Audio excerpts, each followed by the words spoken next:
पलाञ्चोक भगवती मन्दिर इतिहास, पौराणिक कथा र धार्मिक महत्त्व। पलाञ्चोक भगवती मन्दिरको पुरातन शिलालेखमा लेखिएको छ, दिव्य महाराज श्री मानदेवले हामीलाई यस 100 वर्षसम्म मार्गदर्शन गरून्। यस दिन सम्राट गृहपतिकी पत्नी विजय स्वामिनीले देवी भगवती विजयश्रीको पवित्र प्रतिमा स्थापना गरिन्। 503 ईस्वी विक्रम सम्वत 425 को मितिमा यो मन्दिरको स्थापना भएको जनाउँछ।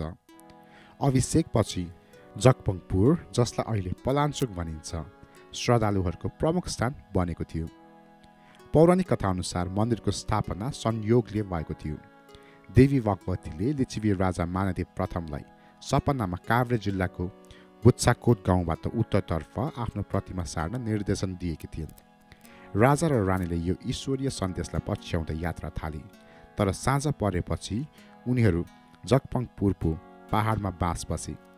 भोलिपल्ट जब प्रतिमा उठाउने प्रयास असफल भयो, पुजारीहरूले यो स्थानमा नै देवी बस्न चाहेको सुझाव दिए। त्यसपछि राजाले यस ठाउँमा पलाञ्चोक भगवती मन्दिरको निर्माण गरे।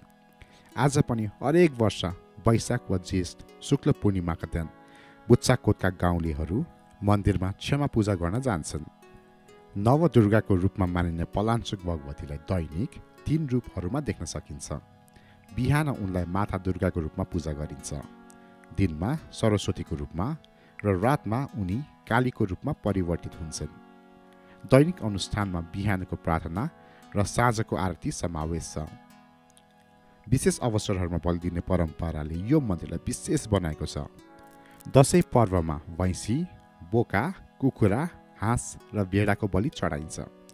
लाख बत्ती वा 1 लाख दीप प्रज्वलन गर्ने समारोह पनि यहाँ मनाइन्छ, जुन भक्तहरूले आशीर्वाद प्राप्त गर्न आयोजना गर्छन्। शनिबार, मङ्गलबार र वैशाख पूर्णिमाको दिन यहाँ ठुलो भिड लाग्छ। त्यस्तै वार्षिक रथ यात्रामा देवीको मूर्ति रथमा राखेर गाउँमा घुमाइन्छ। वैदिक भक्तजनहरूका साथसाथै यहाँका पुजारीहरूले बौद्ध तान्त्रिक मन्त्र पनि उच्चारण गर्छन्।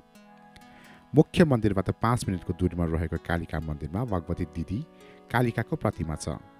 पलाञ्चोक भगवतीलाई काठमाडौँको शोभा भगवती र नक्साल भगवतीको दिदीको रूपमा पनि पूजा गरिन्छ। लिच्छवी युगको 3 तह प्यागोडा शैलीमा बनेको पलाञ्चोक भगवती मन्दिरले आफ्नो उत्कृष्ट वास्तुकला झलक दिन्छ। यसको काठहरूका कन्दाहरू, तामाको गेल्क गरेको छत र नक्कासी गरिएको धातुको प्रवेशद्वारले यस युगको उत्कृष्टता देखाउँछ। मुख्य मूर्ति 1 मिटर अग्लो कालो ढुङ्गामा निर्मित भगवती चाँदीका गहनासँग सजिएको छ।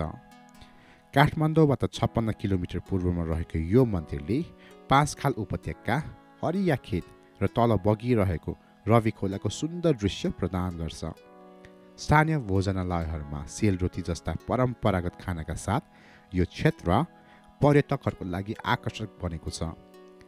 मिथक, इतिहास र धार्मिक महत्त्वले मिश्रणले सजिएको पलाञ्चोक भगवती मन्दिरको परोपकारी देवी भगवतीको आशीर्वाद प्राप्त गर्न चाहने भक्तहरूको लागि प्रमुख धार्मिक स्थल बनेको छ। धन्यवाद।